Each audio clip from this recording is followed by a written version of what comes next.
గణేశమేకదంతం చ హేరంభం విఘ్ననాయకం లంబోదరం శూర్పకర్ణం గజవక్త్రం గుహాగ్రజం. హలో అండి, welcome back to our channel. మనకున్న కష్టాలని దరిద్రాన్ని తొలగించే పూజ సంకటనాశిని గణేశ పూజ. ప్రతి నెల పౌర్ణమి అయిన 4వ రోజున వస్తుందండి చవితి. ఆ చవితినే సంకష్టహర చవితి అని అంటాము. ఇది చాలామందికి తెలుసండి. చాలామంది ఈ పూజ ఇప్పుడు చేసుకుంటున్నారు కూడా. చాలా మంచిది అసలు. ఇక ఈ పూజకి ముఖ్యమైన ఘట్టము మనం ముడుపు కట్టడం అండి. ముడుపు కట్టడానికి ఏమీ లేదండి. ఒక ఎర్రని వస్త్రం కానీ పసుపు వస్త్రం కానీ తీసుకొని 3 పిడుకులు కానీ 3 గుప్పిళ్ళు కానీ బియ్యం వేసుకొని 2 ఒక్కలు 21 రూపాయి కానీ 11 రూపాయలు కానీ వేస్తాం చిల్లర డబ్బులు. తర్వాత 2 ఎండు ఖర్జూరాలు వేస్తాం. దాంట్లో పచ్చివి ఏమీ వేయమండి, అన్నీ డ్రైగా ఉన్నవే వేస్తాము. పచ్చివి ఏమన్నా ఉంటే బియ్యం పాడైపోతాయి కాబట్టి. తర్వాత ఇంకా ముడుపులా ఇలా కట్టేసి చందనము కుంకుమతో బొట్టు పెట్టి ఎర్రన పుష్పం పెట్టి అవన్నీ పైన పెట్టాలండి. లోపల అసలు పుష్పాలు ఏమీ వేయకూడదు. అలా పెట్టిన తర్వాత ఇంకా విఘ్నేశ్వరుని దగ్గర మన కోరికని చెప్పుకుంటూ విఘ్నేశ్వరుని ముందు పెట్టుకోవాలన్నమాట. పెట్టుకొని ఇంకా అప్పుడు పూజ మనము స్టార్ట్ చేసుకోవాలి. అసలు ఆ ముడుపు కట్టినప్పుడే మనకి సగం పాజిటివ్గా అనిపిస్తుందండి. భగవంతుడు మనకి ఆశీర్వదించేశాడేమో, మన కష్టాలన్నీ తొలగిపోయాయేమో అని అనిపిస్తుంది అసలు ఆ ముడుపు కడుతుంటేనే. ఇక మన లంబోదరుడు కొంచెం గరికి గడ్డి పెట్టినా సంతోషిస్తాడండి.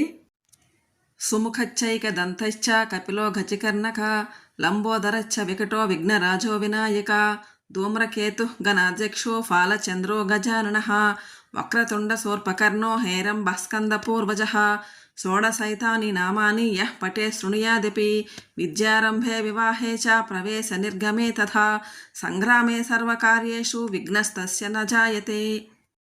మనము ఏదైనా కార్యం ప్రారంభించేటప్పుడు భయము, సంశయము, సంకోచము, ఉద్వేగము వంటివి లేకుండా ఎంతో ఉత్సాహంతో మనకి తప్పకుండా ఆ కార్యం సిద్ధి లభిస్తుంది అనే మంచి భావనతో కూడిన ఆనందాన్ని ఈ పూజ ద్వారా మనము పొందొచ్చండి. సువర్ణవర్ణ సుందరం సితైకదంత బంధురం గృహీత పాశమంకుశం వరప్రధాపయత్ప్రదం చతుర్భుజం త్రిలోచనం భుజంగమోపవీతనం ప్రఫుల్లవారిజేసనం భజామి సింధురాననం. ఏవో నాకు వచ్చిన కొన్ని స్తోత్రాలతో ఆ వినాయకుడిని స్తుతిస్తూ ఎర్రని పుష్పాలతో పూజించుకున్నానండి. ఎర్రని పుష్పాలతో పూజ చేస్తే మంచిది అంటారు కదా ఈ సంకష్టహర చవితికి. అందుకని ఎర్రని గన్నేరు పుష్పాలతో స్వామివారికి అష్టోత్తరాలు చదువుకుంటూ అలా పూజ చేసుకున్నాను అనమాట. ఈ పూజ చేసుకుంటే నాకేదో 1000 ఏనుగులు బలం వచ్చినట్టు ఉంటుందండి. చాలా పాజిటివ్గా అనిపిస్తుంది ఆ రోజంతా. అందుకే నేను అసలు ఎప్పుడు ఈ పూజ నాకు మానాలని అనిపించదు. అసలు నేను ఎదురు చూస్తూ ఉంటాను ప్రతి నెల కూడా.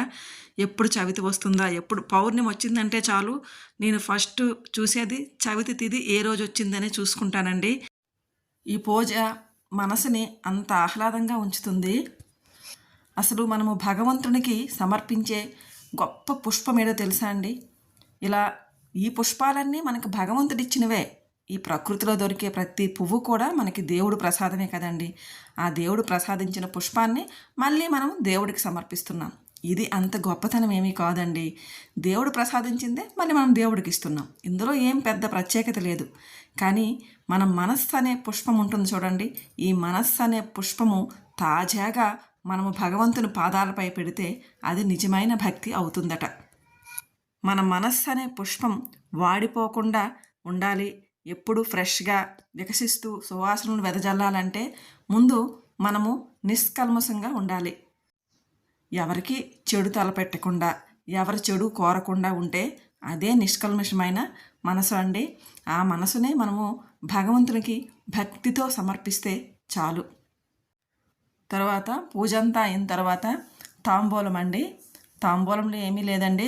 2 ఎండు ఖర్జూరాలు, తర్వాత 2 యాలకులు, 2 వక్కలు పెట్టేసి నేను ఇలాగే సమర్పిస్తానండి దేవుడికి. ఇంకా తర్వాత మనము అది తినేసేటట్టు ఉండాలన్నమాట. ఆ తాంబూలాన్ని ప్రసాదంగా పెట్టి మళ్ళీ మనం తీసుకుంటాం కదా, అంతే. అలా పెట్టాను. తర్వాత ఇప్పుడు మంగళహారతి.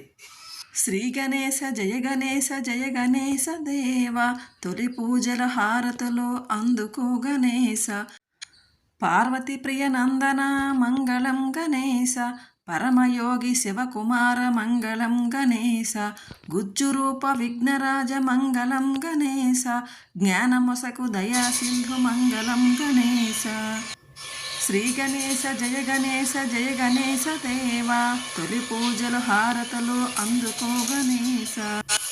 పూజంతా పూర్తయిన తర్వాత ఈ పూజ చేసుకున్న ప్రతి ఒక్కరు కూడా ఈ సంకష్టహర చవితి రోజు సంకష్టనాశన గణపతి స్తోత్రం అని ఒక స్తోత్రం ఉంటుందండి. ఆ స్తోత్రం పూజ చేసిన వాళ్ళైనా చెయ్యకపోయిన వాళ్ళైనా కూడా చదువుకుంటే చాలా మంచిదండి.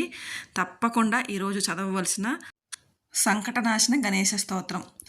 నారదవాచ ప్రణమ్య శిరసా దేవం గౌరీపుత్రం వినాయకం భక్తావాసం స్మరే నిత్యం ఆయుః కామార్థసిద్ధయే ప్రథమం వక్రతుండం చ ఏకదంతం ద్వితీయకం తృతీయం కృష్ణపింగాక్షం గజవక్త్రం చతుర్దకం లంబోదరం పంచమం చ షష్టమం వికటమేవ చ సప్తమం విఘ్నరాజం చ ధూమ్రవర్ణం తథాష్టమం నవమం బాలచంద్రం చ దశమం తు వినాయకం ఏకాదశం గణపతిం ద్వాదశం తు గజాననం ద్వాదశైతాని నామాని త్రిసంధ్యం యః పఠే నరః నచ విఘ్నభయం తస్య సర్వసిద్ధికరం పరం విద్యార్థి లభతే విద్యాం ధనార్థి లభతే ధనం పుత్రార్థి లభతే పుత్రోన్మోక్షార్థి లభతే గతిం జపేద్గణపతి స్తోత్రం షడ్భిర్మాసై ఫలం లభేత్ సంవత్సరేణ సిద్ధించ లభతే నాత్ర సంశయః అష్టాభ్యో బ్రాహ్మణేభ్యశ్చ లిఖిత్వా సమర్పయేత్ తస్య విద్యా భవేత్ సర్వా గణేశస్య ప్రసాదతః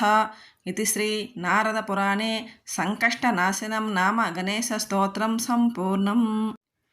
ఇక్కడ మా అబ్బాయి ఒక బీన్ బ్యాగ్ అంటారు కదండి, ఇది ఒక చైర్ లాంటిది అనమాట. ఇది కూర్చుంటుంటే అలాగ మనకు ఒక కుర్చీ షేప్లో వస్తుంది. చాలామందికి తెలుసులేండి. ఇది కొనుక్కొని తెచ్చుకున్నాడు అనమాట. నేను ఏది కొన్నా కూడా ముందైతే ఈ చిన్న విగ్రహం ఉందండి నా దగ్గర వినాయకుడిది, తప్పకుండా పెడతాను. అదే ఇక్కడ చూపించాను. ఏది కొత్తగా వాడినా దేవుడి గదిలో ఆ పెద్ద విగ్రహం కదపకుండా ఈ చిన్న విగ్రహం ఇంకొకటి ఉందన్నమాట. తప్పకుండా ఏ కొత్త ఐటెం కొన్నా ముందైతే అక్కడ పెడతానండి. అంటే ఇలాంటివి మనం కూర్చునేవి కానీ ఏమైనా ఫర్నిచర్ కానీ అలాంటిది ఏదైనా అయితే ముందైతే విఘ్నేశ్వరుని కూర్చోబెట్టడం నాకు చాలా అలవాటు అనమాట. ఇదేనండి వీడియో నచ్చితే లైక్ చేయండి, షేర్ చేయండి, సబ్స్క్రైబ్ చేసుకోండి.